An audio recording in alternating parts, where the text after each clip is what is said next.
Kalimutan ang mga touchscreen, ang mga mode ng pagmamaneho, at ang mapanghimasok na elektronika. Mayroong isang hindi komportableng katotohanan sa mundo ng dalawang gulong. Ang purong diwa ng pagganap, ang krudo, at hindi masabing pakiramdam na yon ay umabot sa rurok nito 3 dekada na ang nakalilipas. Habang ang mga tatak na yon ay nagbebenta ng pagiging komplikado, ang mga alamat ng dekada 90 ay nagbebenta ng hindi masisirang karakter, visceral na torque, at isang koneksyon sa aspalto na hindi na ginagawa. Ngayon ay hindi tayo gumagawa ng isang nostalgic na paglalakbay.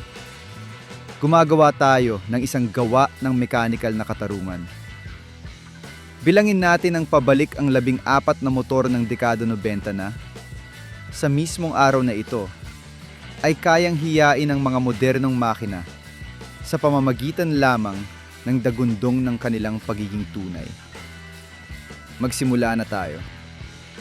Bilang 14, Kawasaki ZRX 1100. Ang Kawasaki ZRX 1100 ay dumating sa pagtatapos ng dekada 90 bilang isang pagpupugay at isang hamon. Kinuha nito ang agresibong estilo mula sa mga makinang pangkarera ni Eddie Lawson noong dekada 80. Kumpleto sa hindi mapag-aalinlangang kulay, berdeng Kawasaki. Ngunit hindi ito isang piraso ng museo.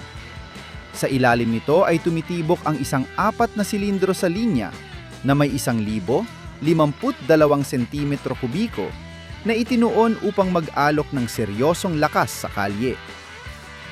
May higit sa 100 kabayo at isang kurba ng torque na dumadating ng maaga at malakas. Ang ZRX ay humahataw ng may bangis na kahit ang mga modernong makinang puno ng elektronika ay nahihirapang tularan. Ang motor na ito ay hindi tungkol sa mga tulong sa rider o software. Ito ay tungkol sa purong koneksyon.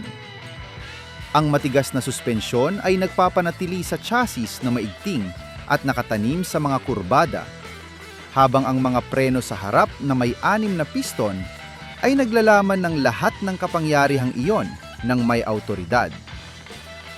Minahal ng mga rider ang balanse nito sa pagitan ng katatagan at liksi, na ginagawa itong kasing komportable sa pagpapatag ng mga highway o pag-ukit sa mga palikolikong kalsada. Noong dekada 90, ang presyo nito ay humigit kumulang $6,000, isang napakamura para sa pagganap na inaalok nito.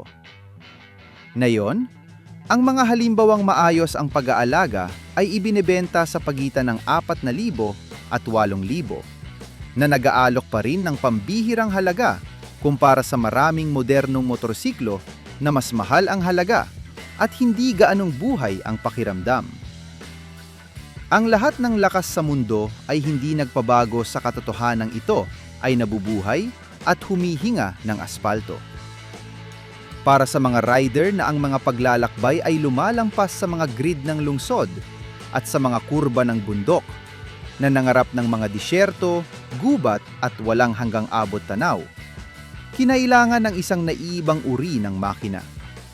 Isang pagsasama ng katigasan at otonomiya, liksi at tibay, at isang pedigree na napatunayan sa pinakamahihirap na rally sa mundo. At yun mismo ang uri ng espiritu na nagtatakda sa susunod na kalahok. Sa bilang 13. Bilang 13, Honda Africa Twin XR-V 750. Ang Honda Africa Twin XR-V 750 ay higit pa sa isang adventure bike ng dekada 90. Ito ang patunay na ang matalinong inhinyerya at pagiging praktikal sa tunay na mundo ay kayang mabuhay sa mga uso at hamunin pa rin ang mga modernong makina.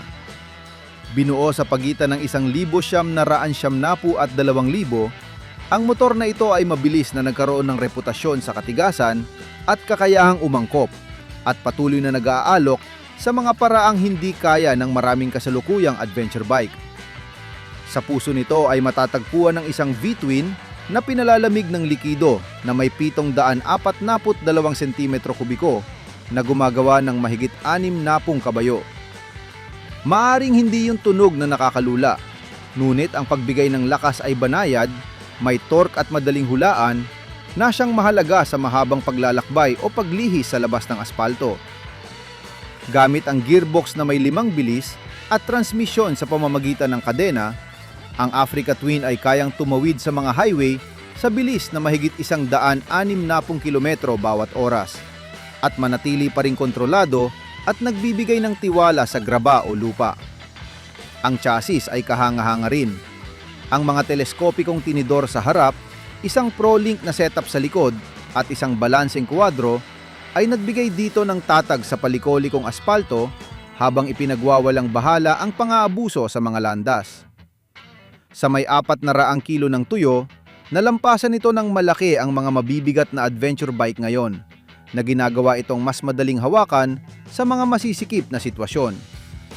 Magdagdag ng isang malaking tangke na kayang umabot sa 400 kilometro bawat karga at mayroon kang isang tunay na makina para pumunta kahit saan. Noong bago pa ito, ang Africa Twin ay nagkakahalaga ng mahigit $6,000. At noong kalagitnaan ng dekada 90, isang kumpanya ang sumagot sa pamamagitan ng muling pagtukoy kung ano ang maaring maging isang adventure bike na may mas malalayong abot tanaw, mas mabibigat na karga at komportable sa mga kontinente. Paparating sa bilang 12. Bilang 12, BMW R 1,100 GS. Ang BMW R 1,100 GS ay muling nagtakda ng mga motorsiklong adventure noong dekada 90 at hanggang ngayon ay dinodomina ang maraming modernong motor sa pagganap sa tunay na mundo.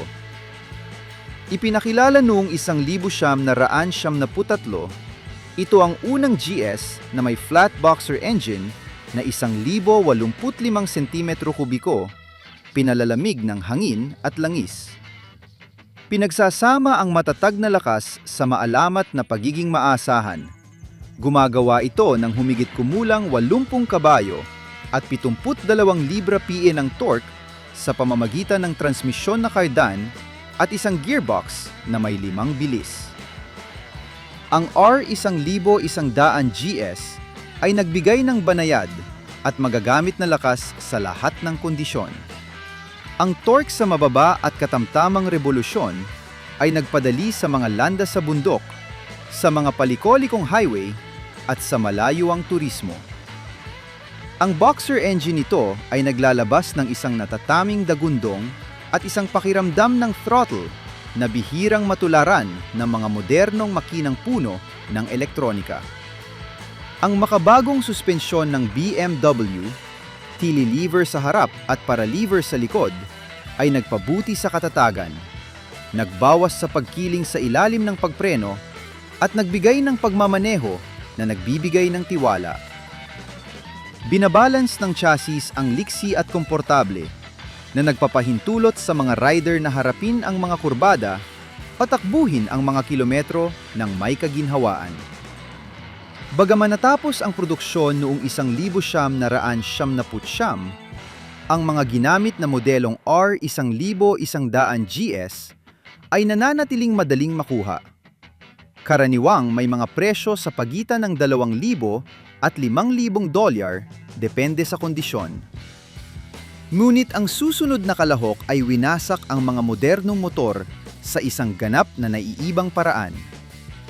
Sa komportable sa malayuang pagbiyahe, sa pagbigay ng lakas na kasing swab ng isang turbine, at sa katatagan sa bawat kilometro na nagpadali sa mga transcontinental na paglalakbay, ang susunod na motor ay hindi tungkol sa pagtuklas ng mga hindi sementadong hangganan. Ito ay tungkol sa paggawa sa mismong bukas na kalsada bilang kanyang kaharian. Humaharurot sa bilang 11. Bilang 11.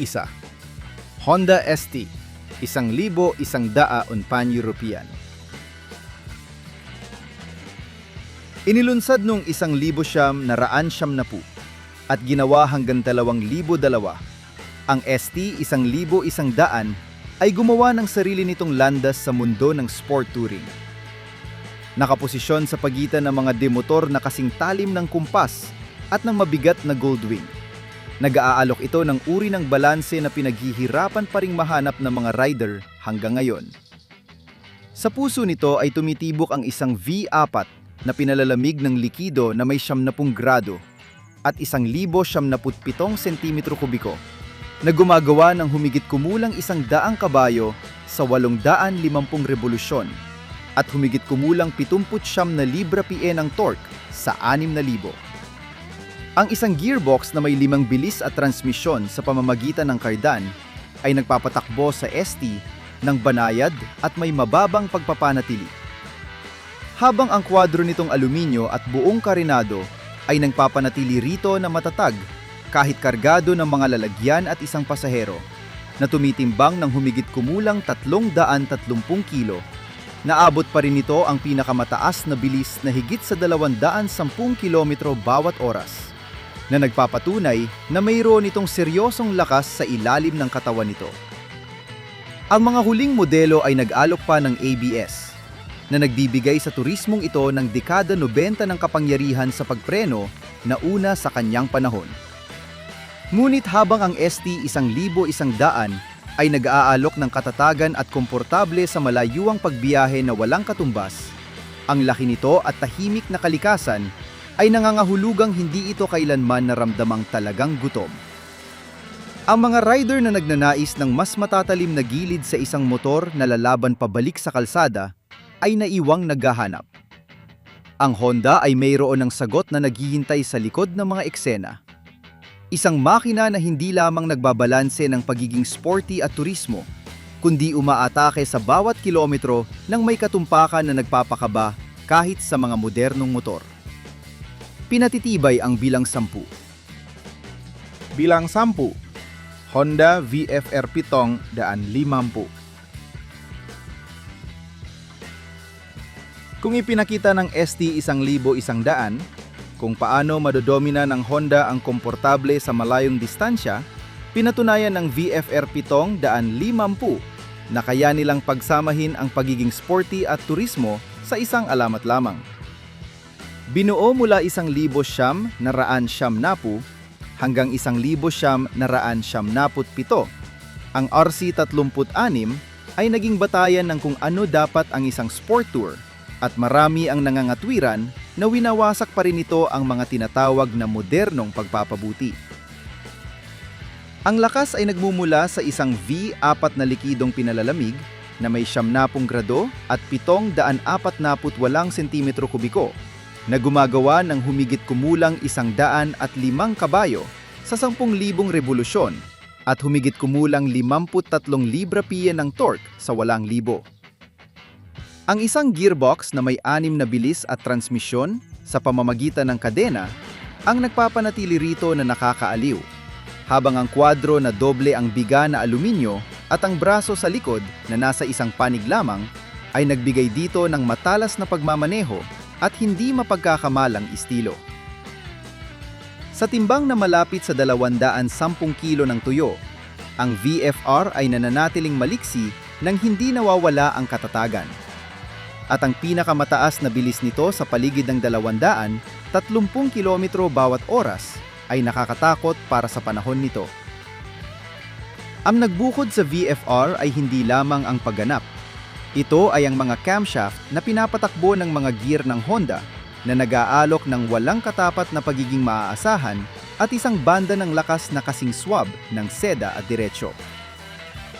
Kahit na yon, pinupuri ng mga rider ang kombinasyon nito ng kahusayan sa mechanical, ADN ng pampalakasan at pagiging praktikal sa malayo ang pagbiyahe.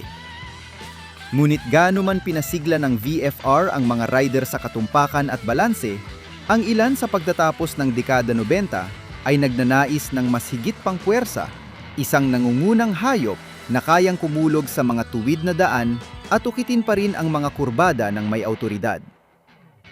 Doon pumasok ang Yamaha, dala ang isang makina na may kasamang lakas at banta. Dumating sa bilang 9.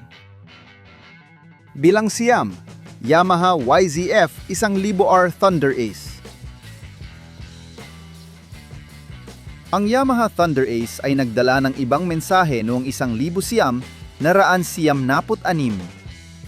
Purong lakas ng nangungunang klase na may nakakagulat na dosis ng komportabel. Ginawa hanggang 2002, ang makinang ito ay nagpakita ng isang superbike ay kayang mag-alok ng bilis sa tunay na mundo at kakayahang umangkop sa malayo ang pagbiyahe sa iisang pakete. Ang lakas ay nagmula sa isang 4 sa linya na likidong pinalalamig na may 1,002 sentimetro kubiko at may 20 balbula na gumagawa ng humigit kumulang 145 kabayo at malapit sa 90 libra-pie ng torque. Ang malawak na kurba ng torque na iyon ang gumawa sa Thunder Ace na isang halimaw sa gitnang bilis na humahatak ng malakas nang hindi nangangailangan ng napakataas na revolusyon. Minahal ng mga rider kung gaano kadaling mag-overtake sa mga bilis ng highway at ang huling bahagi nito ay humahataw pa rin lampas sa 250 kilometro bawat oras. Ngunit ang tunay na naghiwalay sa Thunder Ace mula sa ibang mga superbike ng panahon nito ay kung gaano ito kasarap gamitin sa araw-araw. Ang posisyon sa pagmamaneho ay maluwag, ang upuan ay malapad, at ang malaking aerodinamikong karenado ay nagpapanatili sa pagkapagod mula sa hangin. Ang chassis ay kumuha ng mga aral mula sa kampeong YZF 750 at sa FZR ng Yamaha na nag-aalok ng matatag na katatagan sa mga kurbada na may suspensyong itinuon ng sapat na matigas para sa tumpak na pagmamaneho, ngunit mapagpatawad pa rin sa mga mas bako-bakong kalsada. Ito ay isang superbike na kaya mong imaneho ng matindi buong araw nang hindi nararamdamang bugbog. Noong panahong iyon, ang Thunder Ace ay may mataas na presyo. Ngayon, ang mga inaalagaang halimbawa ay karaniwang naglalaro sa pagitan ng $2,000 at $4,000 na ginagawa itong isa sa mga pinakaabot kayang paraan upang maranasan ang tunay na pagganap ng isang superbike na nangunguna sa klase. Iyon mismo ang lugar kung saan nakialam ang Kawasaki na naghahatid ng ZX-CMR, isang makina na kinuha ang parehong digmaan ng mga kabayong lakas ng dekada 90 at binalot ang mga ito sa isang mas magaan na chassis, isang mas matalas na pagmamaneho, at ang bangis na hinihingi ng mga rider. Bilang 8, Kawasaki Ninja ZX CMR. Ipinakita ng Yamaha Thunder Ace na ang mga superbike ay kayang pagsamahin ng komportable sa nakakapapasong bilis. Ngunit noong 1994, pumasok ang Kawasaki sa ringdala ang Ninja ZX CMR. Ito ang direktang sagot ng Kawasaki sa revolusyonaryong CBR Siyam na raan RR ng Honda. Gayunpaman, sa halip na humabol sa isang motor na pangkarerang kasing talim ng kumpas, bumuo ang Kawasaki ng isang bagay na may mas malawak na saklaw. Isang makina na pinagsama ang purong pagganap sa paggamit sa tunay na mundo. Sa puso nito, tumitibo ang isang 4 na silindro sa linya na pinalalamig ng likido na may 899 na sentimetro kubiko na may distribusyong DOHC na 16 na balbula. Ang mga unang modelo ay nagbigay ng humigit kumulang 125 kabayo at ang mga huling bersyon ay lumapit sa 140. Ang torque ay dumating ng malakas sa paligid ng 71 libra-pie, at ang malawak at madaling ibagay na pagbigay ng lakas na iyon ang nagpadali sa pagpapatakbo ng Ninja ng may agresyon nang hindi palaging kailangang makipaglaro sa limitasyon ng mga revolusyon. Sa pinakamataas na bilis na humahaplos sa 275 km bawat oras, ang ZX-CMR ay kayang makipagsabayan sa kahit anong bagay sa panahon nito at nadaramdaman pa ring mabilis kahit kumpara sa mga makina ngayon. Ginamit ng chassis ang isang kwadro na doble ang biga na aluminyo, nakapareha ng mga baligtad na tinidor sa harap at ang shock absorber sa likod na Unitrack ng Kawasaki. Ang resulta ay isang pagmamaneho na nakahanap ng mainam na balanse sa pagitan ng katatagan at liksi. Hindi tulad ng maraming motor na pampalakasan na nakatuon sa sirkito, ang posisyon sa pagmamaneho ay maluwag, ang upuan ay komportable, at ang motor ay napakaangkop para sa mas mahabang paglalakbay kahit may pasahero. Ang kombinasyong iyon ng komportable at bilis ang nagpatingkad sa ZX Siam R. Noong dekada 90, ito ay isang premium na motorsiklo na ibinibenta ng bago sa katumbas na 8 o $9,000. Ngayon, ang mga inaalaga ang halimbawa ay karaniwang nagkakahalaga sa pagitan ng 2,000 at 7,000 depende sa taon at kondisyon. Napatunayan ng ZX Siam R na maaari kang magkaroon ng isang superbike na nakakapapasong bilis, ngunit sapat ang komportable upang makasama sa araw-araw. Ngunit ang komportableng iyon ay may kasamang bigat. Ang Kawasaki ay mas mabigat kaysa sa mga karibal nito. At kapag ang mga kalsada ay naging masikip, hindi ito tumatagilid sa magkabilang panig ng may parehong bilis. Ang mga rider na naghahangad ng talim ng bisturi, na nagnanais ng isang makina na nararamdaman na parang karugtong ng sarili nilang katawan, ay nagpatuloy sa paghahanap. Iyon mismo ang lugar kung saan nakialam ang Honda. Inilabas ang Fireblade, isang motor na sumira sa libro ng mga panuntunan at nagpakita sa mundo kung gaano kaliksi maaring maging ang isang makina sa nangungunang klase. Sa bilang 7. Bilang 7.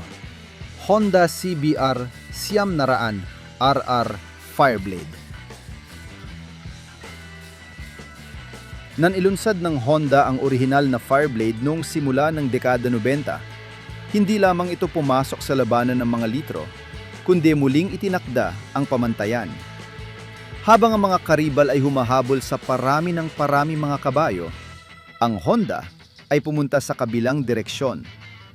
Panatilihing malakas ang makina, ngunit alisin ang bigat. Ang resulta ay isang makina na nararamdaman na parang isa na may katamtamang silindrada, ngunit dala ang lakas ng isang ganap na superbike. Ang apat sa linya ng Fireblade na may 873 cm3 ay gumagawa ng humigit kumulang 122 kabayo. Ngunit ang tunay na kwento ay ang kamangha-manghang magaan nitong kwadro na may mas mababa sa 200 kilo ng tuyo. Ang bilang na iyon ay nag-iwan sa mga rider na nakangiti dahil ito ay nangahulugan ng pagdaan sa kurbada na kasing talim ng kumpas, mga agarang transisyon at isang motor na nararamdamang buhay sa mga sekundaryang kalsada gaya ng sa sirkito. At yun mismo ang ginawa ng susunod na motor. Nag-aalok ng isang makina na nagparamdam sa inhinyerya ng dekada 90 na tila imposibleng moderno. Kinukuha ang ika-4 na posisyon, ang bilang 6. Bilang 6.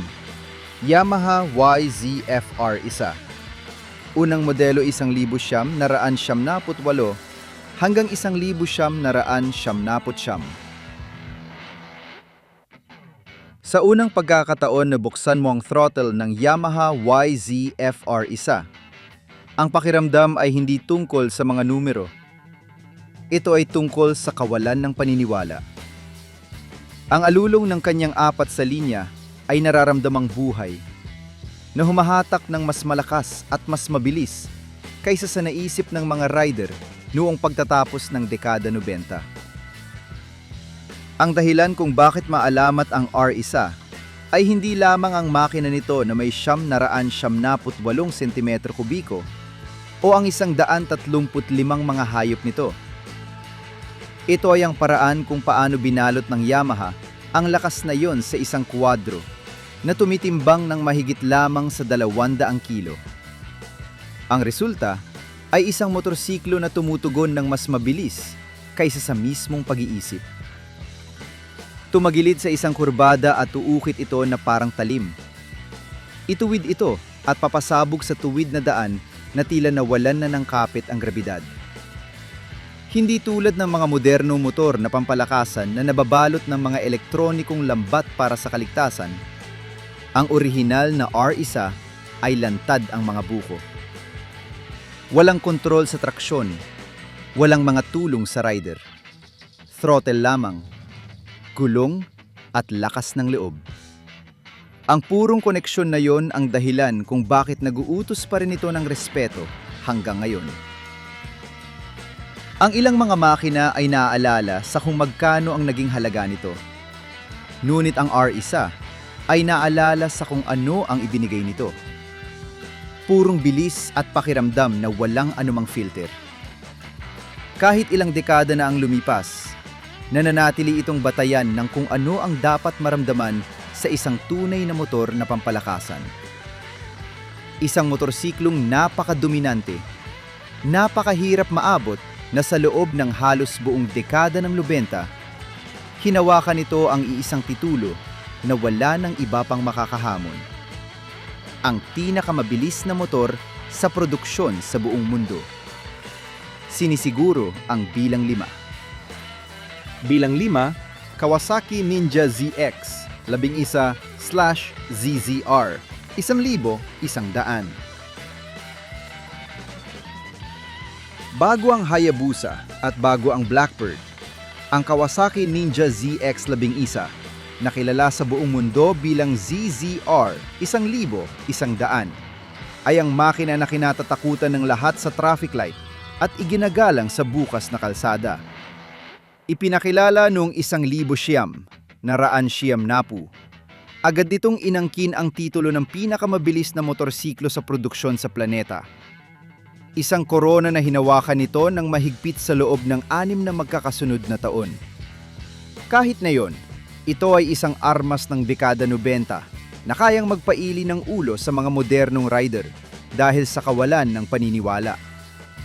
Ang mahika ay nagbula sa isang 4 sa linya na pinalalamig ng likido na may 1,052 sentimetro kubiko na gumagawa ng humigit kumulang 144 na kabayo at malapit sa 75 libra-pie ng torque.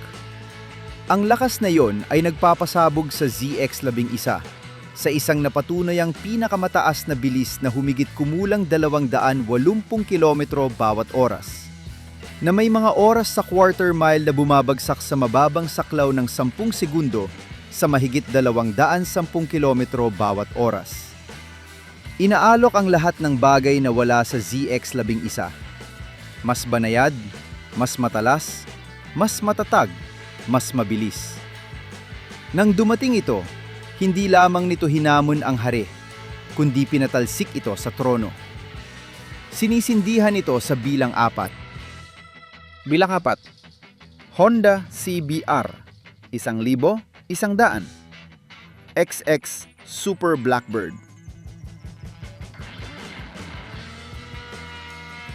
Ang sagot ng Honda sa ZX, 11 ng record ng Kawasaki, ay hindi lamang ang pagpunta ng mas mabilis, kundi ang pagpunta ng mas matalino. Nang mag-debut ang CBR 1,100, 20 Super Blackbird noong 1,996, iniwan nitong tulala ang mundo ng motorsiklo sa pagbasag ng kisame na 300 kilometro bawat oras. Higit pa sa bilis lamang, gayunpaman, ang makinang ito ay nag-alok ng isang karanasan sa pagmamaneho na nararamdamang pulido at kalkulado sa paraang iilang karibal lamang ang kayang pumantay. Ang kanyang 4 sa linya na may 1,137 sentimetro kubiko ay gumagawa ng humigit kumulang 164 na kabayo. Ngunit ang paraan kung paano dumating ang lakas na iyon ang tunay na mahika. Ang Blackbird ay nagbigay ng tulak na nararamdamang katulad ng isang turbine. Patuloy, banayad, at walang humpay. Ang paggamit ng Honda ng mga dobling pampatimbang ay nag-alis ng mga magaspang na panghinginig na nag-iwan sa rider ng isang pagmamaneho na napakakalmado na tila itinatago ang bangis sa ilalim. Pagsamahin ito sa isang katawan na hinulma sa wind tunnel at isang chassis na nararamdamang mas magaan kaysa sa inaasahan, at ang Super Blackbird ay naging isang supersonic na bala at isang lalamon ng mga milya para sa buong araw. Para sa 1,900 ang iniksyon ng gasolina at isang sistema ng pagpasok ng hangin na pinatindi ang nagpino sa makina ng higit pa. Pinatag ang mga lubak sa gitnang bilis at pinatalas ang tugon ng throttle. Ang pagmomotorsiklo ay hindi pa nakakita ng ganitong apaw na panghingibabaw at maari nating sabihin, hindi na ito nakita muli mula noon. Ang alamat sa ituktok, ang bilang 3. Bilang 3. Suzuki GSX-R 1,100. Modelong slab side o mas bago. Habang ang Honda at Kawasaki ay nakikipagdigma sa mga hyperbike, pinanatili ng Suzuki na buhay ang ningas ng purong galit ng pangkarera sa kalye gamit ang GSX-R 1,100. Ito ay hindi isang motor para sa pinakamataas na bilis. Ito ay isang arma sa sirkito na may mga ilaw. Isang pahayag ng layunin na nagbibigay ng prioridad sa agresyon, kagaanan, at isang visceral na koneksyon higit sa lahat. Ang mga unang slab side noong kalagitnaan ng dekada 80 ang naglatag ng pundasyon. Ngunit sa mga ebolusyon ng dekada 90, kasama ang kanilang mga mas bilugang karenado at mas pininong mga makina, nang ang GSX-R 1,100 ay naging matatag bilang arkitipo ng krudo na pampalakasan. Ang makina nito na may 1,074 na sentimetro kubiko na sa simula ay pinalalamig ng langis at hangin at pagkatapos ay ng likido, ay isang halimaw sa mataas na revolusyon na nagbibigay ng kanyang lakas. Humigit kumulang 140 kabayo na may matalim na rurok at isang bangis na nangangailangan ng commitment. Ngunit habang ginagawang perpekto ng mga Hapones ang formula ng lakas at kagaanan, sa Italia ay may nilulutong kakaiba. Isang bagay na hindi lamang nakipagkumpitensya, kundi ganap na nagbago sa ideya kung paano dapat magmukha, tumunog at maramdaman ang isang motor na pampalakasan. Isang gawa ng sining sa ibabaw ng mga gulong na nagtaas ng pamantayang estetiko at emosyonal magpakailanman. Ito ang nagdadala sa atin sa bilang 2. Bilang 2. Ducati 916. Ang Ducati 916 ay hindi idinisenyo upang manalo sa isang digmaan ng mga espesipikasyon. Ito ay dinisenyo upang manalo ng mga kaluluwa. Iniharap noong 1,974. Hindi lamang nito winasak ang kanyang mga karibal sa mga sirkito, dinudumina ang pandigdigang kampyonato ng superbikes, kundi muling isinulat nito ang libro ng disenyo ng mga motorsiklo. Ang bawat linya, bawat kurba, bawat detalye ay isang pahayag ng estetikong layunin at paggana. Ang makina na L-twin na may 70 grado at 956 na sentimetro kubiko, kasama ang kanyang paos na tunog na parang vacuum at ang pasabog nitong pagbigay ng torque, ay isang puso ng purong karakter. Ngunit ang chassis, kasama ang kanyang ikonikong braso sa likod na nasa isang panig lamang at ang kanyang eskultural na silweta, mababa at malapad, ay isang revolusyon. Ang pagpapatakbo ng isang 916 ay hindi lamang tungkol sa pagpunta ng mabilis. Ito ay isang kabuuang pandama na karanasan. Ang posisyon sa pagmamaneho ay nangangailangan ng buong commitment. Ang upuan ay manipis. Ang makina ay nanginginig ng may buhay sa ilalim mo lamang.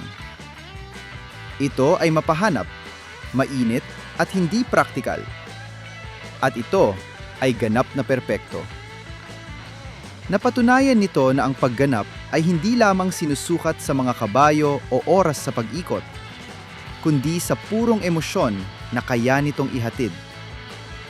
Habang ang 916 ay nagahari sa mga kurbada, isang tanong na wala pang sagot ang lumalakas sa mahahabang tuwid na daan.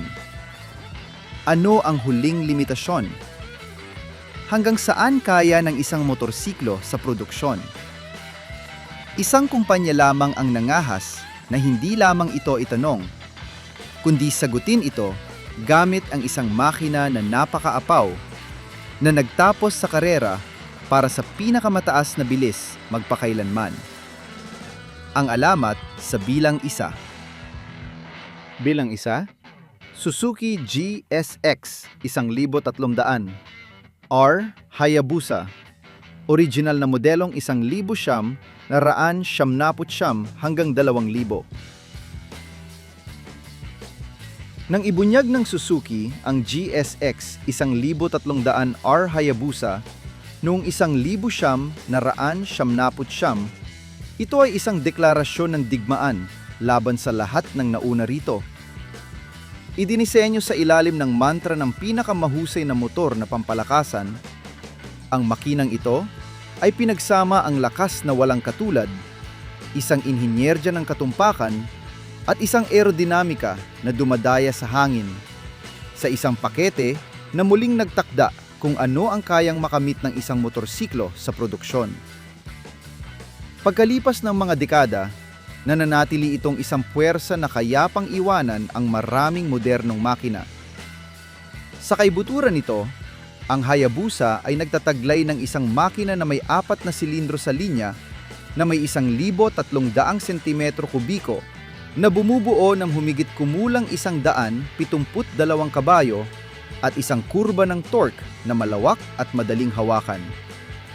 Ang makinang ito ay nagpapasabog sa motor lampas sa 300 km bawat oras, na may mga oras sa quarter mile na bumabagsak sa ilalim ng 10 segundo. Isang pagganap na iniwang tulala ang mundo ng motor noong panahon nito at patuloy na humahanga. Ang kanyang kwadro na doble ang biga na aluminyo na hango sa baluti ng samurai ay humihiwa sa hangin ng walang hirap. Pinananatiling matatag ang chassis at ang rider na nakatanim kahit na itinutulak ang mga limitasyon na karamihan sa mga modernong motor ay iniiwasan. Ang GSX 1300 R Hayabusa ay higit pa sa isang superbike. Ito ang pinakahuling pagpapahayag ng paghahanap ng bilis, katatagan at matapang na inhinyerya ng dekada 90. Para sa sinumang naghahanap ng mga patunay na ang dekada ay gumawa ng mga makinang kayang patuloy na wasakin ang mga modernong motor, ang Hayabusa ay nag-iisa sa ituktok. Isinara nito ang dekada sa pamamagitan ng pagtatapos ng mga digmaan sa bilis. At hanggang ngayon, ito ay nakatayo bilang patunay ng ibinigay sa atin ng dekada 90. Mga motorsiklo na hanggang ngayon ay nagpapanginig sa mga modernong makina. At kasama ang Halcon Peregrino na nagsasara sa pabalik na pagbibilang na ito, malinaw ang isang bagay. Ang dekada 90 ay hindi lamang isang dekada. Ito ay isang pahayag ng mga prinsipyo. Sila ang huling dagundong ng mechanical na analogo, ng tapat na torque, at ng mga makinang humihingi na imaneho, hindi iprogram. Kung ikaw ay mapalad na may itinatagong isa sa mga alamat na ito sa iyong garahe, alagaan mo ito. Hindi ito isang relikya. Ito ay isang paalala na ang tunay na mabuti, ang nagiiwan ng pilat sa kaluluwa, ay hindi kailanman nawawala sa uso.